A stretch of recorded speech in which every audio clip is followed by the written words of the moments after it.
Oh, baby. Tonight it's time for another Scott Fishbowl 14 mock. Live drafts are kicking off this week. This Saturday, live drafts are kicking off. We're here to get you the edge you need. This is Mocking with the Stars.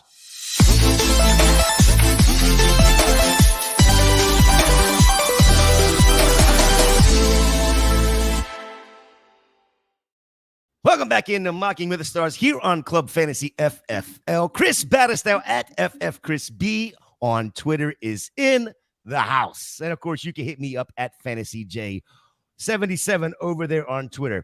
Chris, Scott Fish came up with this movie theme this year, and I thought, what better person than this guy to get out here to do a mock with us, you know, hang out a little bit, maybe an hour or so, hang out and just, you know. We got Tom Cruise. It's his little brother. Wait. Yeah. Oh, now you got Tom Cruise. Yes. I should have said his big brother, and then he drops, right? Yeah.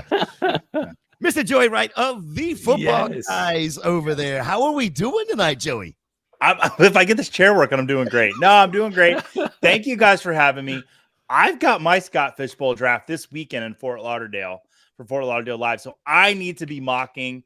I need to get this under control. I need to know what I'm doing on Saturday so that I can win this thing. Because there's only be one winner. Yeah, well, you know, we'll discuss the chances of you winning, Joey. Especially being the first one on the clock, right? It's gonna be get you about 10 more mocks in today, tomorrow.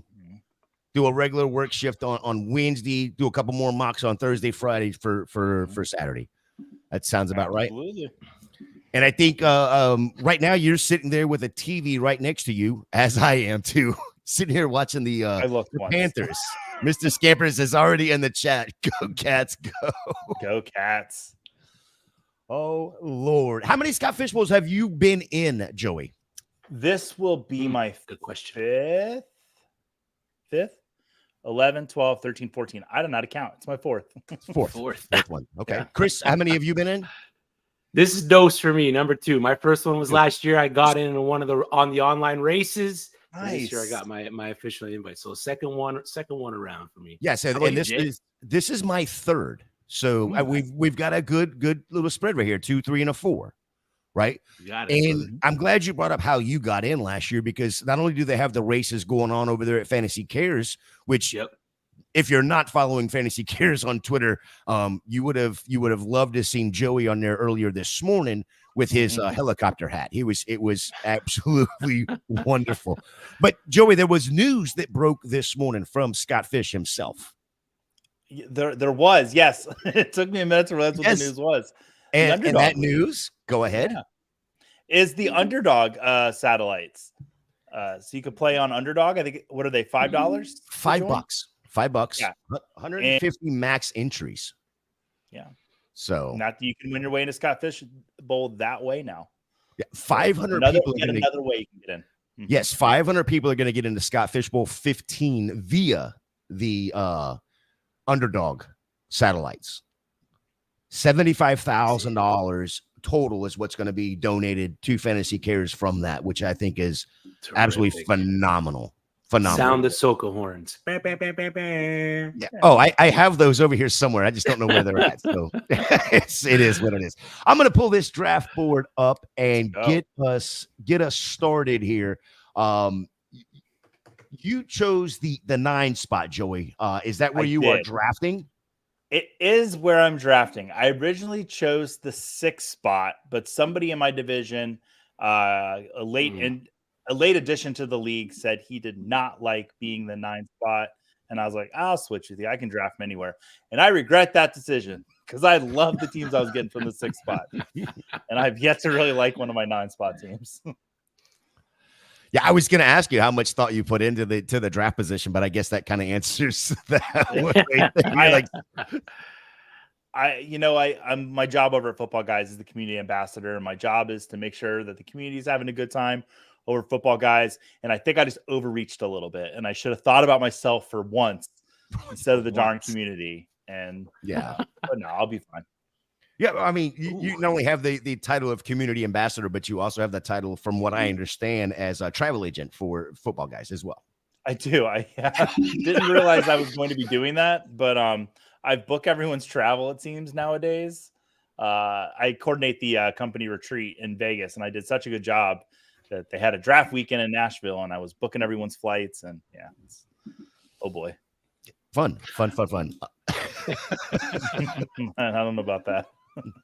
little surprising start here. We got CMC at 1-1, which that's not the surprise. I guess the surprise here is in a Superflex, CeeDee Lamb at 1-2. Thoughts on that to start off with, Chris? I mean, considering the nerfed scoring of the quarterbacks a little bit, at least from the pocket passing quarterbacks, I don't hate it. CeeDee Lamb should see a great amount of volume this year on the Dallas Cowboys as the number 1 overall wide receiver. We've talked about the Dallas Cowboys and what their passing attack and offense should look like going into 2024 with the lack of weapons they have in the backfield. I would probably lean the rushing quarterback there. You get the pick of the litter with McCaffrey going 1-1. I don't hate the pick, but it's just not the way I'd go. Joey, you surprised that CeeDee Lamb was 1-2 there? I mean, I have not seen CeeDee Lamb with as many mocks as I have set up, gone back and looked at. I've seen CMC at 1-1 a ton, but I have not seen CeeDee Lamb at 1-2. I'm usually getting CeeDee Lamb at 1-9. So I was kind of like, oh, okay. Off at 1-2. But, going chalk in the fishbowl is not going to win you the fishbowl. A unique lineup is what's going to win this thing. So if they believe that CeeDee Lamb is the second best player or the best player they could have had at that spot, I'm not going to argue with them. I mean, he would have put up a lot of points last year. I mean, not as much as CMC did, but yeah. We'll see how the pick is. The other side of this strategy, again, is it is a super flex. And we've seen over the last, 2 weeks or so, where it's gone from, instead of it being, 8, 9, 10 quarterbacks going in the first round, it's kind of come back down to where there's 6 quarterbacks or so that go in the first round here. Taking CD at 1-2, the possibility of getting Dak there at the 2-11 is a great possibility. It would be a nice little stack. See him coming up on the clock here. Yep. So you want to talk us through this thought process as you come up on the clock here? So from the 1-9, what I've been noticing a lot is that if I wait on tight end in the second round, I'm most likely not going to get one of the definitely top 3 tight ends, possibly not one of the top 5 tight ends with my third round pick. So I am most likely going to go tight end here, and knowing who's left there, that's exactly what I'm going to do, because I do love me some Sam Laporta, but I would have taken Trey McBride there as well. I don't think it's a 1A, 1B situation with those two. I think Laporta is the true clear-cut tight end 1 this year in fantasy, and I was happy to get him as the second tight end off the board. But yeah, I'm going tight end second round. I have seen people stacking 2, 3 tight ends in the first 3 rounds. That's a little rich for me. I want a little more variety to my team so I can pivot a little more. My fear with going 3 tight ends off the bat is you are locking yourself into that strategy, and a lot can happen in a fishbowl draft. Well, you were doing the live in Fort Lauderdale. I'm doing live in Orlando, but Chris is doing online. Chris, yours is going to be on MFL, correct? No, Sleeper. You're on MFL Sleeper is just too archaic for me. I'm a Gen Z guy. I cannot get down with that old stuff. So I am going to go. I'm rolling with Sleeper. I just want to touch on CeeDee Lamb. Just a small note on CeeDee Lamb. Go ahead. Between weeks 1 and 6 last year, he was averaging in this Scott Fishbowl scoring around 18 to 20 points a week. After the bye week in those 11 weeks, so after week 7, he was averaging 33.2 points a week. So the guy just turned it around and was absolute money for Dallas Cowboys. So looking at it like that, if they continue to use them like they used them at the last half of last season, CeeDee Lamb at 1-2 might turn out being a great pick. It's rich. You're taking him at the top end. You're taking him at his ceiling there at 2. Well, I do not hate like Joey said, being, just doing chalk is not going to win you the fishbowl. It's probably not going to get you to the playoffs. But I don't hate the pick. It's just a little surprising because I haven't seen it, which surprising is good. In this situation, to me, surprising is good. It's like, okay, and speaking of surprising, are either one of you surprised right now? You look at this first round where you have CMC, CeeDee Lamb, Josh Allen, Lamar Jackson, Patrick Mahomes, Anthony Richardson, Jalen Hurts, Breece Hall, Bijan Robinson, Jamar Chase, Tyreek Hill, CJ Stroud is your first 12. No tight ends with the basically 3-time tight end bonuses going on. Surprised at all that there wasn't a tight end taken? Because Bob Harris is here, no, I'm not.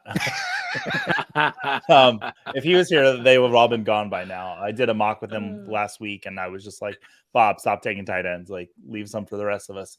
No, I if you look at the scoring of where last year players would have finished, and I know that I forget who did it. They took Mike Clay's projections for the season and kind of put them into the Scott Fishbowl scoring, and we're kind of not poo-pooing on CeeDee Lamb, but CeeDee Lamb would have been the second highest scoring player in this format, according to Mike Clay's projections. I still think it's a little early. The disparity between some of the other wide receivers is pretty close.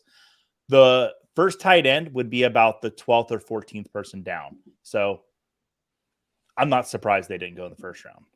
Which is right where the first tight end went at the 14th overall play. Yeah, perfect. Yeah, and the person at the 2 spot here did exactly what I thought they were doing there. Go get Dak, get your stack, move on. Now we just hit this third round reversal. Joey, how much did the third round reversal come into play when you are picking your draft spot? Knowing, we don't know the scoring when we pick our draft spot. We already know that there's going to be the third round reversal because Scott loves a third round reversal. The best fishbowl finish I had, I finished semifinals in my second year in the fishbowl, and I took a 10 spot. And I started my draft with Joe Burrow and Jalen Hurts. And that team rode me all the way to the semifinals. And then both of those quarterbacks decided, we're going to take week 16 off. I was like, man. But until that, I think it's being at the back end, while you're not going to get a CMC, a Josh Allen, a Lamar Jackson, you can put together a really nice build. Like we've already seen with Wilson 27, CJ Stroud and Kyler Murray. I love Kyler Murray in this format. And they go get Puka Nacua. I love that as a start. Heffield, they've taken Tyreek Hill, Travis Kelce, Jahmyr Gibbs. So they didn't go quarterback. It'll be interesting to see what they do in the 4th and 5th rounds for sure. Yeah, Chris, and we talked about this before with the way that the lineups are set up, only having to start one at each position and then having on sleeper the 5 flexes with the kicker. Yeah. And then on MFL, it's six flexes, but you can, flex multiple kickers. Does it, I know you're coming up on the clock here, so I try to draw this question out a little bit, but does it surprise you that right now you have what looks like to be 1, 2, great 3, looks like three teams with no quarterback to start in a super flex? Did you say, does it surprise me? It surprises me a little bit because some of those teams, like Joey's team, I could see it based on the quarterbacks that fell to him because of how nerfed the passing QBs are. It's not worth it to go up and reach for a pocket presence quarterback there. So why not take the some perceive as the running back 1, a high output running back on the season, team him up with a top tier tight end and then carry that over with AJ Brown. At the 1-1 though, you have the opportunity to pick your guy. So, and because of the nerfed passing production, you kind of want one of the Russian quarterbacks at the top of the draft. If you can snag one of those guys because of the discrepancy between the pocket present quarterbacks and the Russian quarterbacks in this scoring, because it is 1 point for every 50 passing yards, you kind of want to jump on that early if you can. So for me, that's the biggest surprise.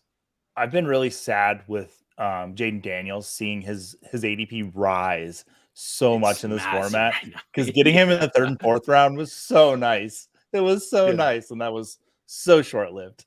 Not anymore. Yeah. Joey, we were talking about your extracurricular football guys activities earlier, and Josh says you got to hit him up for hotel deals. He can hook you up, with the Hilton stuff. And then of course, I'm gonna hit him up on that because I don't like spending money on hotels. Well, and now just so you know, we're doing a Scott Fishbowl mock, and Scott's got to jump in. He always stays at Hilton's, and then it gets better. He wants to convince you to come to Boston. So I think you should be, you got to do calling Josh and be like, hey, Josh, I need a Hilton in Boston, downtown preferably. I am fortunate that, and this is not bragging, but the first 3 weeks in August, I am traveling. If I put a 4th week on and bring it into July, I'm not sure my wife will stay with me. And I've told Scott this many times. Don't do it for a full week. It's overnight. Do it overnight. It's overnight. Scott wants me to come to Boston and host a trivia night, and I want to do it. Ooh, nice. But I am afraid what would happen if Andrew Cooper and I both got into the same bar in Boston. What might happen? So we've seen what happens in Vegas when we're there together. So nothing bad, and nobody would videotape it. I promise. It would. No. FantasyCares.org. You'll find the Joey and Coop movie. It'll be live. Question in the chat is from Jack is, who is one of your top return guys, or who are your top return guys there, Chris? I know you've got a list going.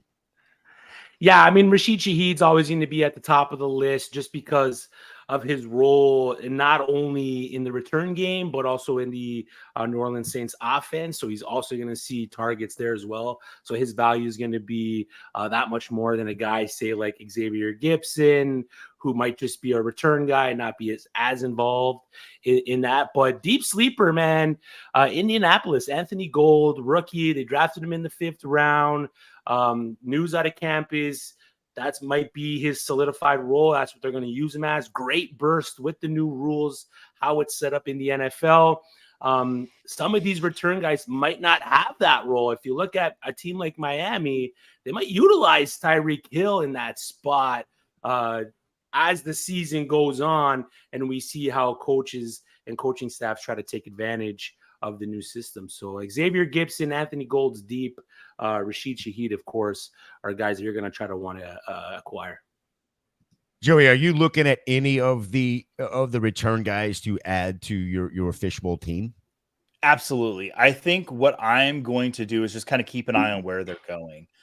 In a few mocks, I have been able to kind of wait for round 8 or 9 to grab 1 or 2 of them. I think I want to fill my roster up with guys that I know are going to be out there every week. And then I might just be taking return players. Somebody I do like, and this is maybe just my love bleeding for him forever, is Dameon Pierce. I think he's going to return a lot of hits this year. And he could be a sneaky good backup running back to have in this format that could end up being a flex.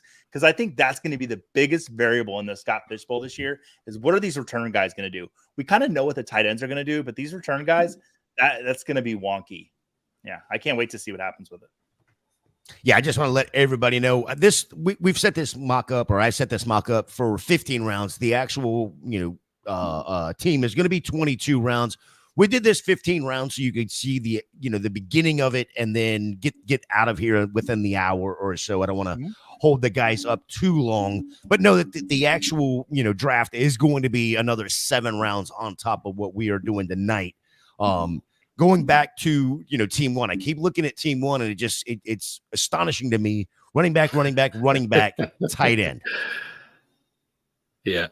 You got to zag. You got to zag all the zigs, man. Like we had the winner, Joey. We had the winner of last year's tournament on a couple weeks ago, and he just talked about he didn't really go too different, but one of the things that he did where he found success was waivers, of course, and late round picks. Man, I think he ended up drafting Puka, Laporta, and Kyron Williams with 3 of his last. There you picks. go. He rode those guys till the end, right? Yeah, he didn't have any quarterbacks left. He was starting Easton Stick. Really? Easton Stick was his starting quarterback. Yeah, well, it's different, it's like exactly. And then he had smoked everybody too. He was up by like 40 points before the Monday nighter or something like that. I like any of these quarterbacks here. It was interesting. Chris, I just want to touch on your team real quick. Jalen Hurts, Trey McBride, Saquon Barkley, who I think is falling down the board a little bit further than he should be. And then Devontae Adams, which, okay. Just don't know what's going to happen there. But first thoughts, when you're looking at your team here with these first 4 picks, rainbowed it out. You've got your starters, period, the end. Now we can move on, kind of a thing to flexes. But is there any concerns with your team the way you've got it built right now? I probably would have liked to go another quarterback a little earlier just to shore up the position. But concerns, no, I think I got a lot of high volume guys. Trey McBride for the Cardinals expected to be a high volume target monster for that team. Saquon Barkley is the RB1 for the Philadelphia Eagles. Whatever I lose in touchdowns to Jalen Hurts, I'm going to make up with Jalen Hurts on my team.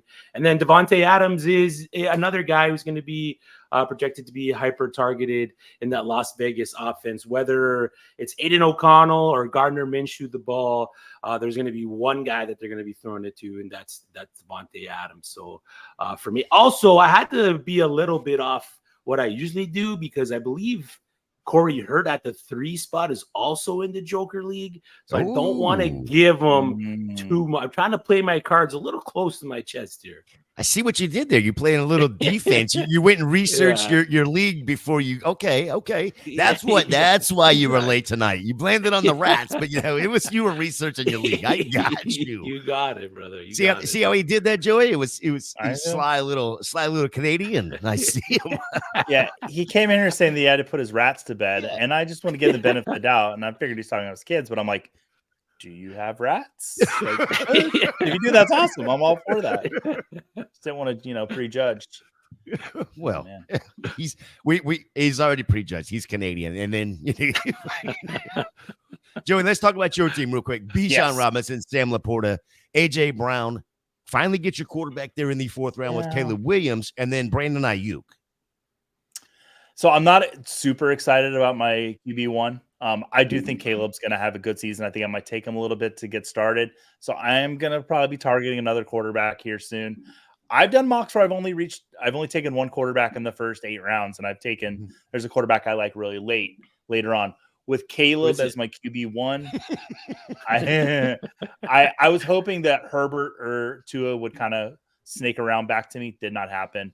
And all those quarterbacks that are now in the queue there, we got Jared Goff, Kirk Cousins, Matthew Stafford, Aaron Rodgers, kind of all in a glob for me. I'd rather wait for someone that's going a little bit later that I believe in. And I'll talk about him even if I don't draft him because I'm really starting to get in on this guy. But I don't want to say who it is yet. Well, let's look at these first 5 rounds here as we've gone through. Haven't really read them off. You can see them on the screen if you're watching. You've got Kyler Murray, Travis Kelce, Justin Jefferson, Sam Laporta, Jaden Daniels, Trey McBride, Amon-Ra St. Brown, Joe Burrow, Dalton Kincaid, Mark Andrews, Dak Prescott, Jonathan Taylor for the 2nd round. 3rd round starts off with Puka Nacua, Jahmyr Gibbs, Jordan Love, A.J. Brown, Evan Ingram, Saquon Barkley, Kyle Pitts, Garrett Wilson, Travis Etienne, George Kittle, Deebo Samuel, Kyron Williams. 4th round goes Jake Ferguson, Drake London, Chris Olave, Marvin Harrison Jr., which that seems crazy because you've seen him go so high in some of these other drafts. Derrick Henry, Brock Purdy, Devontae Adams, Trevor Lawrence, Caleb Williams, Justin Herbert, Tua Tagovailoa, Rashad White. First 4 rounds, Joey, anything stick out to you surprising, whether it's a player went too high, went too low, or a team build right away off the first 4 picks? A team build that who dis is just knocking this draft out of the park. You know who that is? You ask me, who's who dis? That's Mike. Chris, say his last name. Say his last name from Blossom. Jones? No, Mike Jones. Are you going to make me butcher his last name? Yes, I'm not going to butcher it. Wait. That's Mike Stoyanov? Yes. I got another Joker made in here. No, I do not like his team. His team's garbage. No, I love it. Mike's the best. No, I love that build. I mean, I think Nico Collins has wide receiver 1 upside all day. If Marvin Harrison, I think he's also, I have him ranked as a wide receiver 1. Joe Mixon's one of my favorite running backs to have. I like that little combo of the two. The only thing I'm a little worried about is week 14, because that's the fishbowl playoffs, and to have 2 of your best players out then. But Dalton Kincaid, oh man, I love that pick. And the Lamar Jackson might be the QB1 in this format. Oh, and I'm on the clock. I just won't shut up. It's gonna be fun. So Chris, look at these first 4 rounds again. Player, too high, too low, or a team build that's going on right now that you're like, okay, yes, I like that.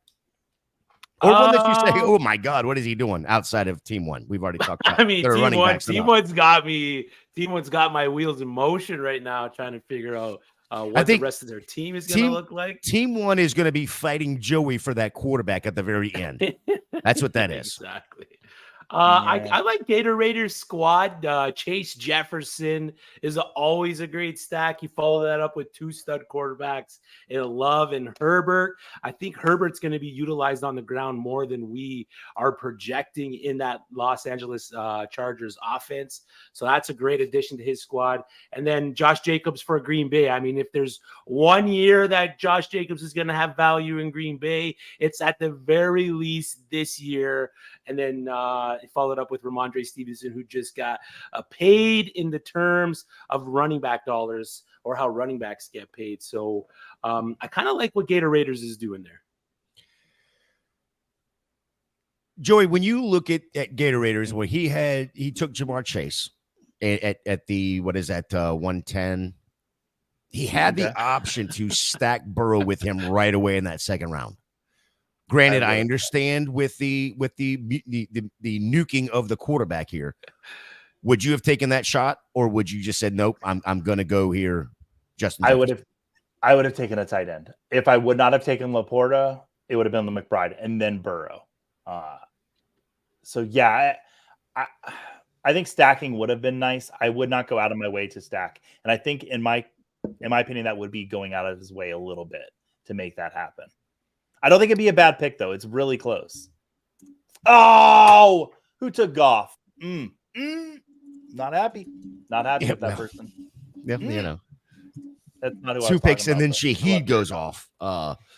So the 5th round looks like this: Michael Pittman, Mike Evans, Josh Jacobs, Brandon Ayuk, DJ Moore, Brock Bowers, Devon Achane, David Njoku, Joe Mixon, Jalen Waddle, Pat Freiermuth, Isaiah Pacheco. Team 1 is just hammering every single running back there is.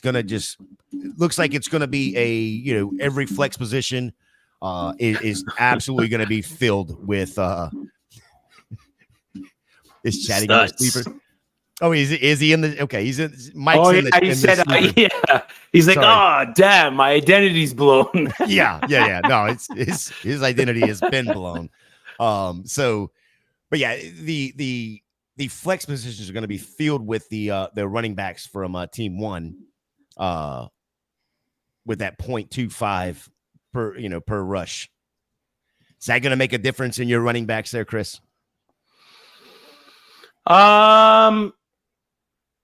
I think I'm okay taking running backs a little later with the carry volume and the pass catching points there with the 0.25. I mean, it doesn't really come into play that much because there's no running backs.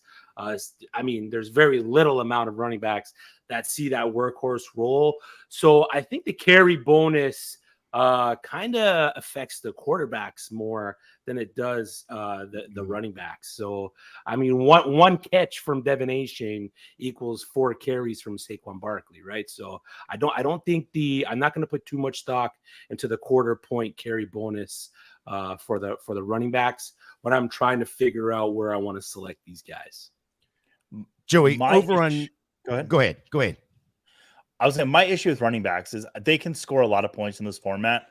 But if I'm going to win Fishbowl, I want to get to the end with the most options to be on the field.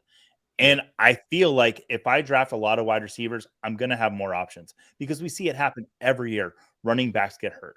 They get worn down. They get driven into the ground.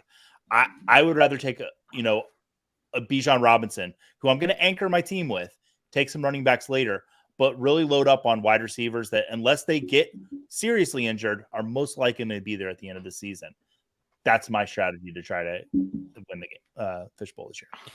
Yeah, I'm glad you brought that up, because the other day, Aaron St. Dennis at FF Mad Scientist put out a phenomenal article that I really enjoyed over there on fantasyfootballuniverse.com. Highly recommend checking that out. And in there, he has the consensus strategies this year, there are 3 of them right off the top: early quarterback, 0 running back, and heavy wide receiver. I think you've fallen into all 3 of those, Joey, if you're sitting at the 1-9 and the right quarterback falls to you. Yeah, so if Hurts is not going to fall to me at 1-9, but I've seen Richardson fall to me a lot, and I take him at the 1-9 every time if he's there. This is actually the first time I've drafted Bijan. It's usually CeeDee Lamb, Anthony Richardson, or Breece Hall. That's usually who I'm getting at the 109. So I was like, okay, well, I'll try this, see how I like. And I like it. I'm liking my team so far. Yeah, get the stud running back, and you don't got to mess with running back till what, round 10, 11, somewhere in that range. Somewhere in there. Stud tight end, same kind of thing, and then you just load up on the wide receivers if you're not that heavy tight end guy. Mm-hmm. Now, where did Andrews go? Okay, I was just seeing. Yeah, 210. Yeah. Chris, are you one of those guys? Most formats you like to draft your handcuff or the handcuff of somebody else's a running back, but in this format, are you drafting your handcuff if you end up with players such as an Alvin Kamara, a James Conner, that style of running back? Are you going to look to possibly grab their handcuffs a couple rounds later? Maybe the more high valued guys that we know will have a bit of a role if the starting running back is playing, and then obviously gets vaulted into the RB1 status if that starting running back goes down. So maybe like a guy like Trey Benson over on Arizona. But other than that, there's not too many guys where I'm going to be reaching up to just make myself feel safe with the running backs that I have, because week in and week out, we see at least 1 or 2 running backs pop up on waivers that can be serviceable for you. So no, I'm not the type that drafts too many handcuffs, if at all, really. Let's see. We saw Rashid. Where did Rashid go off? Or Shaheed go off the board? And I saw him 7-3. 7-3, and then Xavier Gibson just went off there at 8-6. Yeah. Any of the other big returners that you see right off, or that you have right off that you've seen go off the board already, Chris? Right now, yeah. We're only into the 8th round, coming into the end of the 8th round here, and we've had 2 of what we assume to be. Yeah, I haven't really seen any other at least projected return guys come off the board yet. I mean, we've done some of these where Rashid Shaheed is gone 3rd, 4th round. This one, he's gone 7-3. So just the 2, it looks like right now, unless some of these running backs take a different role on their team. I've seen Marvin Mims fly off a little bit. Yep. Usually that's me doing it. You are Stacey Perez. Hey, you brought up Andrew Cooper earlier from Fantasy Alarm. He put out an article on Scott Fishbowl as well, and in there he does have a graph of projected kick returner, punt returner, and who's in the mix for those each of the 32 teams. So that maybe a little, go print it off, kind of cheat sheet kind of a thing for your drafts or your live drafts if that's what you choose to do. But I would definitely be at least taking a glimpse at it to see what the kick returns and the punt return position looks like on each of those teams. When you are looking for a kick returner, Joey, how do you go about, researching it or, figuring out which guys are the guys that you want to have on your list? My good friend Andrew Cooper put together an article that's got some good graphs. So you cheat and go to a tight end whisperer. Yeah. No, Andrew Cooper is you don't have to do everything, folks. And when it comes to kick returners and punt returners, I trust Coop because I think he is truly one of the best analysts that's out there. And so that's what I will do is I will go to Coop. When it comes to actually, it's funny, I won't go to tight end on Coop anymore because I was ranked second on Fantasy Pros and tight ends last year over everybody. And so I like telling Coop that, and Coop does not like hearing it from me. But the next time I talk to Coop about tight ends, I'm like, yeah, but Joey said. Oh, please, and record it when you say it. It'll make me so happy. Absolutely. Oh, yeah, absolutely. Chris, outside of going to Coop, how do you look at the kick returners and determine which ones you're going to be putting on your queue list? Well, looking into last year, of course, I mean, the new rules obviously throw a wrench into what last year's production is really going to tell us. So really, I'm just trying to gather as much information as I can, hammering forums and message boards, following beat writers, trying to get the intel to gain the advantage of who's going to be the returners on these teams. Because if you look at New England, Antonio Gibson could be the returner for them over there. And then on Washington, it's been noted that Austin Eckler has been returning kicks. Justin Fields, we've seen on the Madden game returning kicks. So, I mean, if Justin Fields is returning kicks, and he's possibly thrown into some mix of the quarterback, I mean, when do you start reaching up for a player like Justin Fields? So it's a little too early now to kind of gather that info, but just keep my ear to the streets and try to see who's in the return game. Nothing would make me happier than if Justin Fields finishes the QB1 in this format because of the kick return. I would laugh so hard. I would say, bravo to you, Scott Fish. You found a way to do it. I was on a panel last night talking about Scott Fishbowl over on Going for Two, and one of the guys on the panel, Seth, brought up that there was only 10 total kick returns for touchdowns last year. Mm-hmm. Something to keep in mind. I mean, different kickoff rules, that sort of thing.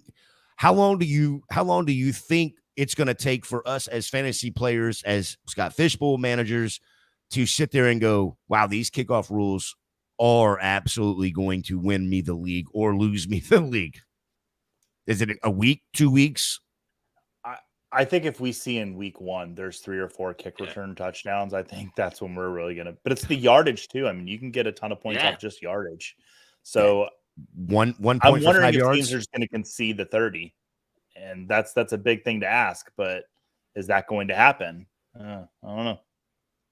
Yep. And if you look, I know it's completely different talent levels and everything else, but the NFL took the kickoff style from the XFL. And if you look at what the top XFL returner did in 10 games, over 900 yards. So if you want to tell me that the Miami Dolphins don't want to put Tyreek Hill in a situation to dominate in a system like that and just take advantage of the new rules, I mean, why wouldn't they if they're trying to win the game? If they're down 7 points, why wouldn't they put one of their most dynamic playmakers back there, knowing that there is a great possibility that he could take it to the house, or at the very least put him in a great situation to score a touchdown?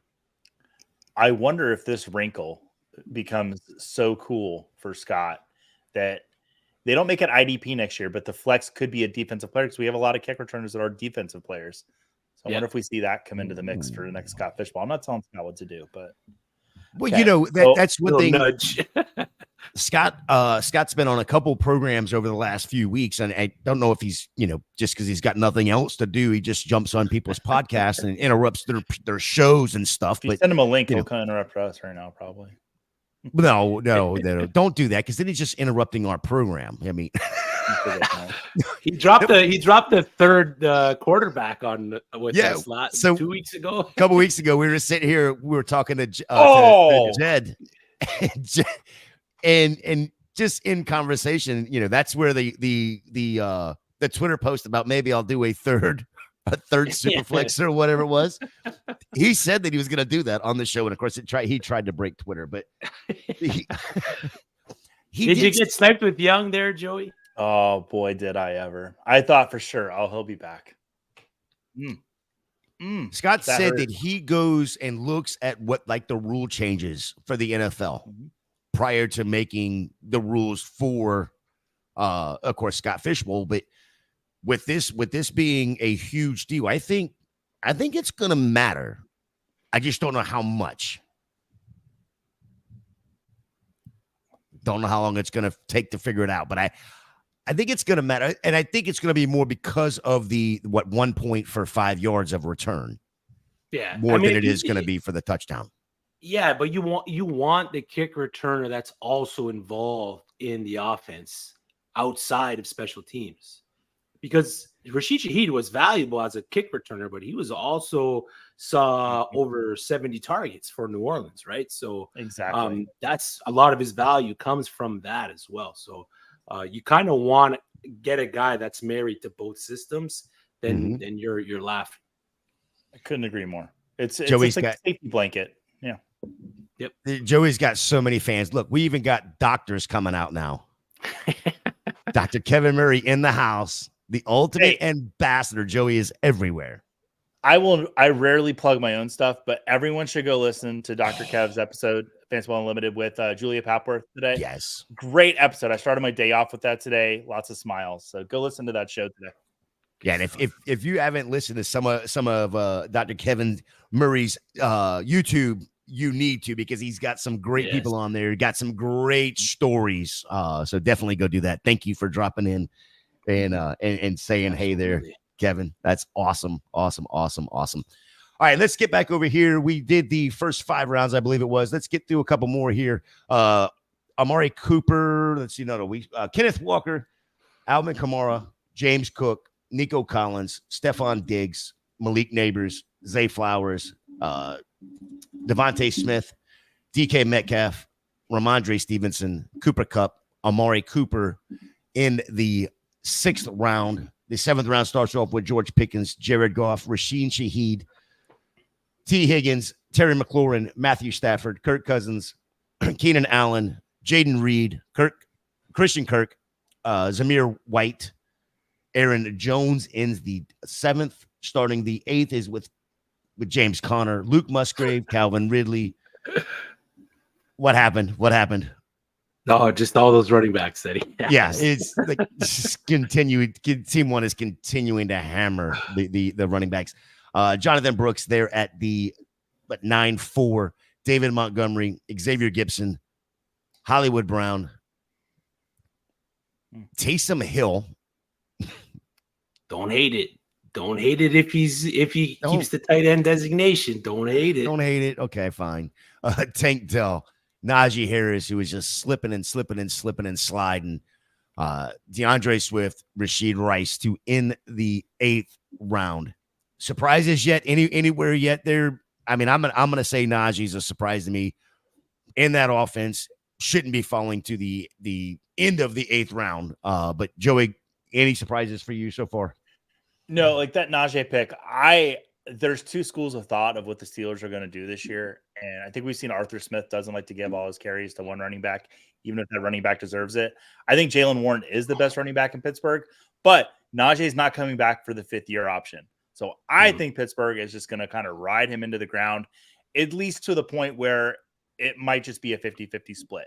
I don't think Najee's going to get the complete bulk load of the carries, but even though Jaylen Warren's the better running back, statistically, everything we've seen from on the field, he's better than Najee at this point. I still don't feel like they're going to give him the ball this year.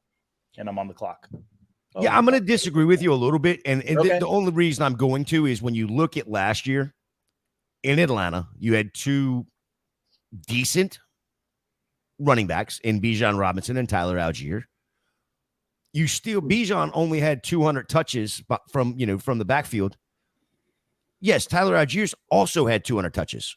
There's a world where both of these guys can still see 250 touches in that offense. Both very, very viable. And if you're seeing that, there's no reason that this player, Najee or Jaylen Warren should be going in the late 8th round. I think we're kind of agreeing then, because I think they're both serviceable. I was saying which one would be better than the other. Oh, okay. All right. Then, okay, yeah, I think we're agreeing. Okay. Like, I think it's a great value. I don't think it's a foregone conclusion that Najee is done, is what I'm saying. Yeah, it's Scott in the chat again, asking or saying seriously, Kevin, where does Joey find that time? I think he clones himself. I think you and Scott both clone yourselves. There's Scott and I. Yes. Can I just be honest? Like right now, like wait, am. Wait. Hang on. Let's go full screen if we're breaking news. Yeah, I am Scott Fish. It's a costume that I put on. Yeah. It's the fan. We got to get the fan. That way it looks real. Get the fan from this morning. Yeah. I did not know that I was going to be brought on the show, and then it was really funny because Scott and Ryan were like, "Yeah, there's somebody we love in the chat. I want to send the invite. I'll see if you pop in." And I was in the Football Guys account, and I was like, so sure. I'm like, "Oh, it's me." And then I'm like, "Oh man, the email's not coming through." I'm like, "Oh boy, yeah, I've really just overdone myself, Joey. Just look at yourself in the mirror right now." And then, yeah, it was me. I logged into my account, and I was like, "Oh, okay. All right, let's see what we got here." I was talking too much once again. Like the Spears pick. Are you projecting him to be the returner? I think that's what they're early. I don't think. Sorry, I'll make my pick and then I'll talk. Yeah. How much time? Okay, so I'm going to bring this comment up because I had this comment over a year ago about the books behind Joey, and those aren't books, are they, Joey? Movies. Those are straight DVDs. Yeah. Yes, this is my film collection, over 1,500 films. Physical media is alive, folks. I love my movies. And we can rent them too, right? I remember I do let people borrow them. They have to put a little slip of paper in the slot. If they take the movie out, but they can keep it as long as they need to. Please tell me there's a membership card. Is there a membership card? No, that should be the next step. There should be a membership card. But no, I've been collecting movies like since I was in high school, and then lost my collection once. I had an apartment fire, and I lost everything. And generously, the community around me knew that that was like tangibly the most important thing. I got a lot of movies donated back to me, but no, that was only like 250, and it's grown a lot since then. Yeah, I'd say. Yeah, there might be. Yeah, there's more than 250 on one shelf there. Scott says membership cards at SFB live events. Oh, there you go. Yes, that's true. Come to my home and rent one of my movies. I'll talk to you about the movie. Sometimes people say, "Have you seen them all?" And I have not seen them all. And I realized the other day, I did the math. I won't live to watch them all. That's really sad. I just the timing won't work out. That's kind of dark that you've actually. I know, right? I wasn't gonna bring that up.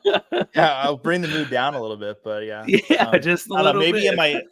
in my retiring ages, I can just power through a bunch. But watch them on 3 times the speed. You might be able to do it. Just crunch them in there, like the podcast. Just put it on. I will say the ones that I haven't seen, I've seen most of them when I saw it in theaters. So I just won't be able to rewatch everything, but I'll eventually see everything that's over there. Yeah. So we're 3 minutes away from the Panthers winning their first Stanley Cup.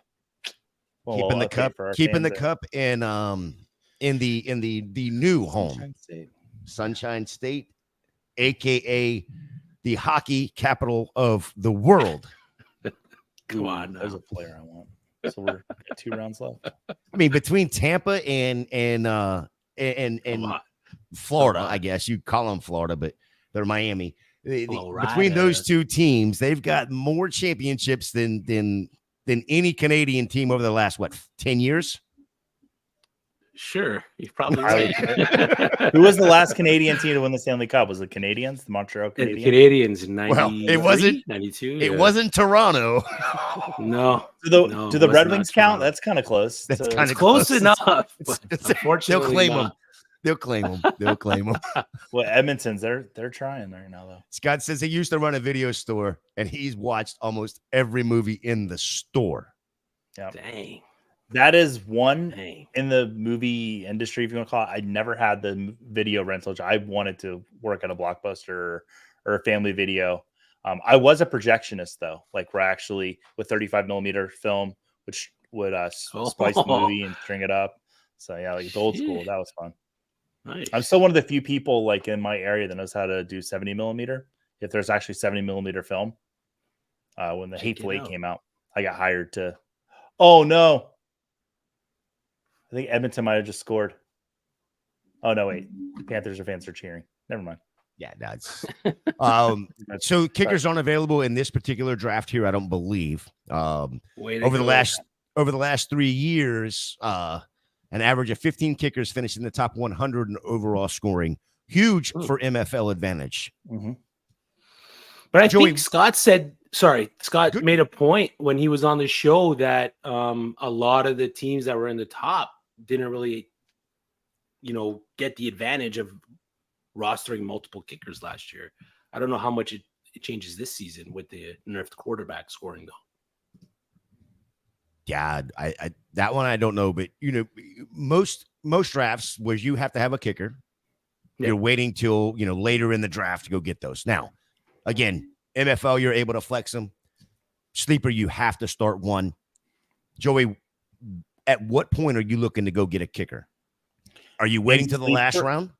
Yeah, if I'm in sleeper and I can only start one, you can only start one. So I'm not going to. I doubt more than 12 kickers are going to go in the first 15, 16 rounds. Right now is probably where I'd reach for my kicker. Okay. If I want to get Aubrey or whoever. Top tier guy. That's another thing. I'll go to Linda to see which kicker I should take. But I pretty much know kickers. We're coming around here, coming around the bend.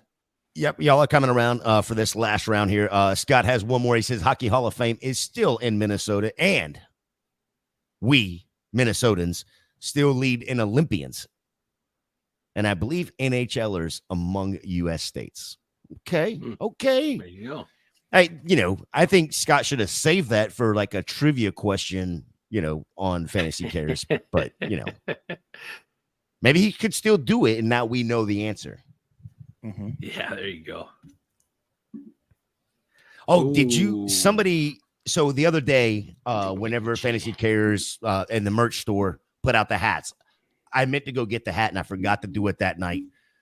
And then today on Twitter, one of the hats got posted, which is the shirt that I'm wearing for the, Shrek, the Shrek shirt, but the Shrek hat was posted and I was like, oh my Lord. So I had to go in and buy that immediately. How much merch do you have right now, Joey? I have not bought a single thing yet because I've not gotten paid this month. I'm just being completely honest. No, I've had a hard time deciding. Like, movies are my thing outside of fantasy football. And I want to buy them all, to be honest. I will say the Potathon logo, that Paramount, I think it might be my favorite. But that DreamWorks, the little fishing, it's perfect, by the way. I kind of want to get that too. I mean, I'm going to eventually get a bunch of merch. I do like the Clerks hat. I think it looks awesome. The Fishbowl Clerks hat, but I've seen the DreamWorks look multiple times. And the other day I was watching, I believe it was Sunday when Scott was on Fantasy Cares. I was actually watching on my TV instead of on my phone because, of course, I was home at that point. And I noticed that you have the half moon or the crescent moon. And then I realized, oh, my God, the top is actually the top of the fishbowl. I was like, holy crap. Never even paid attention to it. It's amazing what the guys over there have done. The guys and gals have done over there with the merch. It's amazing. Amazing jobs. Amazing jobs. Chris, how much have you gotten? Have you had a chance to go get any yet? I should ask it that way. I'm sorry, Joey, for putting you on the spot. I don't mind telling people I haven't spent money on that. No, I didn't want you to, telling people you don't get paid. You do all these spots for free. I mean, I've gotten paid. I'm being silly. I got none yet. I'm waiting for the Joker stuff to drop. If there is going to be Joker stuff, because I'm in the Joker division, I kind of wanted to order it all at once because I live in another country. Shipping is a son of a gun, so I want to try to strategically blow. There you go. Money. Yeah. That So I don't have the answer to this question here. How many days are left on the SFB Avies? I'm sure that's coming down pretty close here. I don't know if Joe, if you know anything about this, but maybe hit them up on Twitter and find out if you are waiting for a reason or whatnot. Let me just give you Scott Fish's personal telephone number that you can just call. Oh, you got that? Can you put that? Just put that in the chat. Just put it in the chat. I jokingly one time did that, and I got the number exactly right, and I didn't know his number. And that week I played the lottery, and I lost. No. For those hanging out, for the hockey game, the Florida Panthers have just won the Stanley Cup.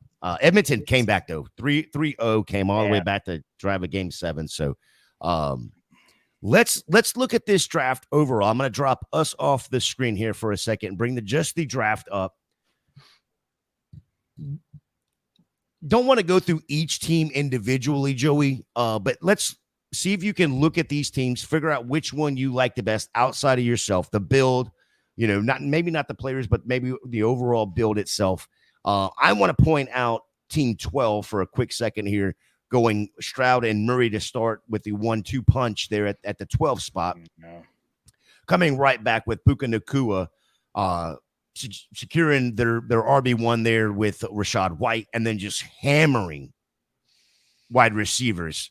5 straight wide receivers before he touches another position. Zach Moss, then Justin Fields, Cade Otton, Isaiah Likely as the tight ends there. Maybe a little light on the tight ends for me, but overall, I like the way he built it. You got one in your head that you can look at and see right off. You're like, yes, I like the way they built that.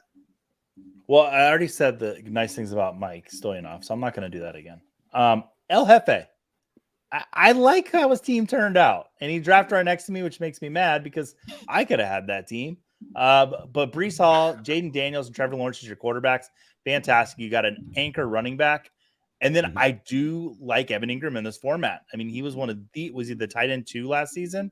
And did his situation in Jacksonville really change all that much? This isn't dynasty, it's redraft. So yeah, I like Evan Ingram. And then the wide receiver room, DJ Moore, Devonta Smith, Terry McLaurin. I like the Terry McLaurin, Jaden Daniels stack. I just like Brian Robinson Jr. I think that's a nice running back pick that late. Holy cow, 11th round. Yeah, I like what he put together. Marvin Mims is a returner. Khalil Shakir is going to return kicks. Ricky Pearsall. Wow. Yeah, I really, really like El Jefe's team the more I look at it.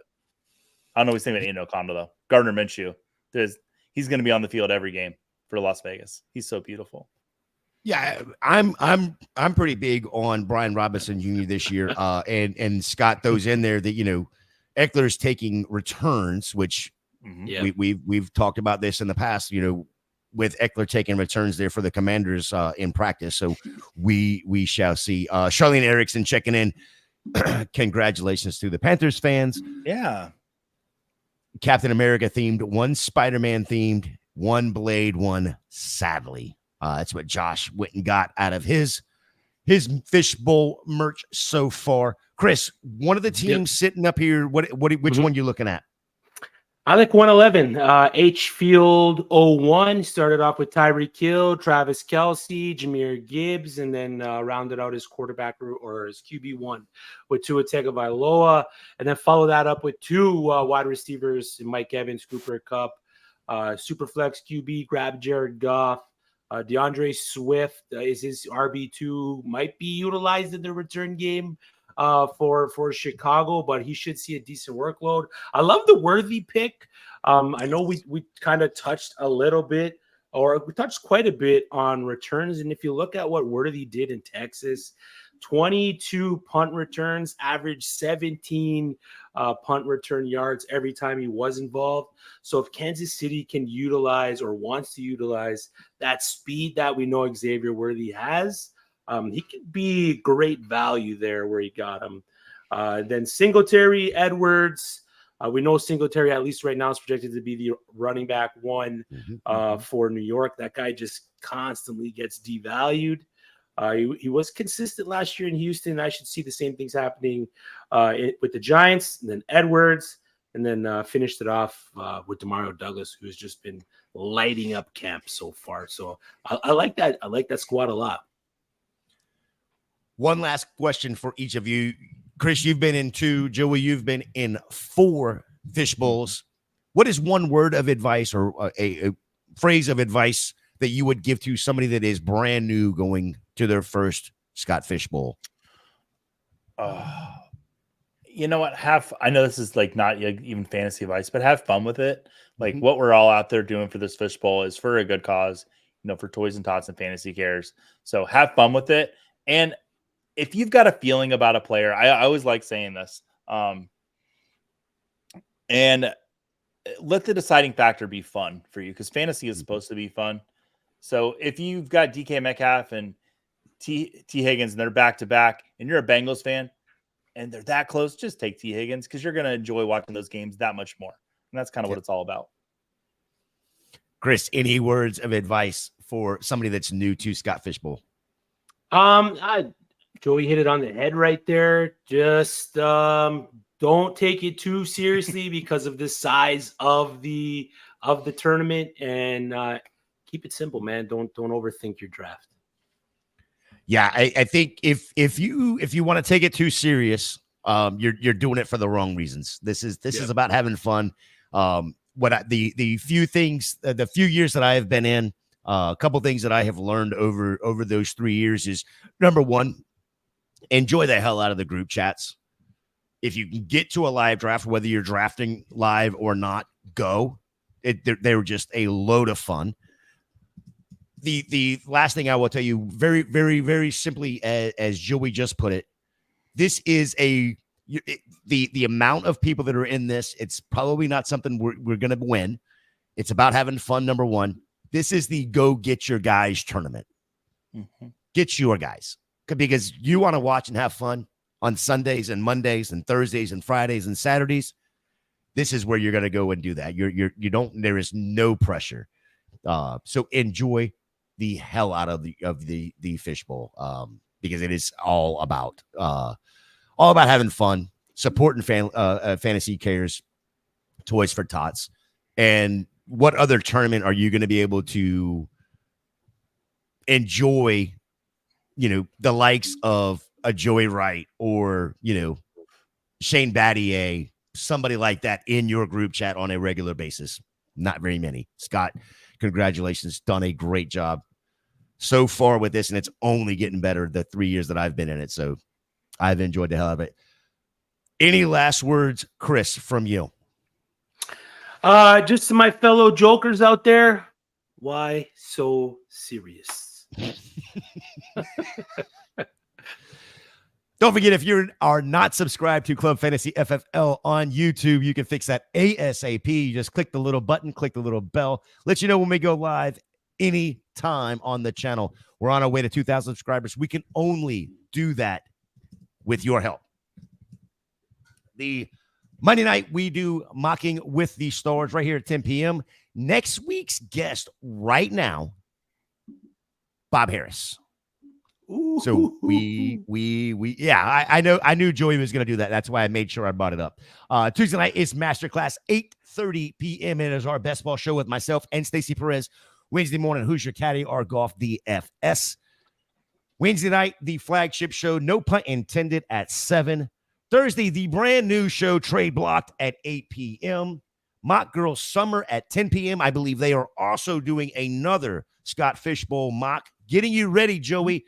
Getting you ready. Kendall Venezuela is the guest this week. So fresh off her honeymoon. Congratulations to her coming back from her honeymoon, jumping right back into the game. Saturday morning, Mock It Like It's Hot at 11 a.m. Sunday, Dynasty After Party at 11 a.m. as well. Joey, let the people know, besides, your Saturday, Sunday going on with the Scott Fishbowl this coming week, what else are you working on? So you can find me in season on Football Guys Sunday Morning Live every Sunday from 11 to 12:30. We're expanding 30 minutes this season. So we'll have an extra half hour for you of start sit advice. Our injury expert, Adam Hutchinson, will be there to answer any injury questions. And Jagger May is my host through all that. Jeff Bell will be on with us as well. And we'll have a rotating chair of other Football Guys guests. So that'll be a lot of fun. You can find me in the Football Guys Discord every single day. I'm in there chatting with people, doing mock drafts, just having a good time. Every Thursday at 3:00 over at Front Yard Fantasy, playing super fun games. And I have just been told that directly after this show, I will be appearing on Fantasy Cares because Scott sent me a link and I have to go join because wait. Is there a Fantasy Cares show coming on right now? Scott said, Joey in the chat said, Joey, check your DMs. Yeah, I and saw there's that. a StreamYard link in my DMs. Is now that for Scott tonight? Before, apparently, but Scott has done this before where he's like, Joey, I'm gonna send you a StreamYard link. Just go in there, and I'll wait around for 15 minutes, and I realize Scott's not coming. And so, yeah, I mean, Scott's only done like 3 shows on Fantasy Cares today, so fun. So I think we're gonna do some. I don't know what we're gonna do, but I'll be over there. Okay, maybe it's a meeting. Maybe it's just a meeting, behind the scenes meeting. Okay, because if they're live, then I need to get over to it. So we need to figure that out. Chris, what do you got going on? Let the viewers know. You can find me at FFChrisB on X every Wednesday at 9 p.m. on 4th and Frames with my guys, Rhett Manuel and Drew Scott. And then every Monday night, 10 p.m. right here, Mocking with the Stars with my brother from another mother and father, Gator J. Yeah. I'm glad you said it that way. I appreciate that. I do appreciate that. Make sure you're following Club Fantasy FFL over there on Twitter. And until next week.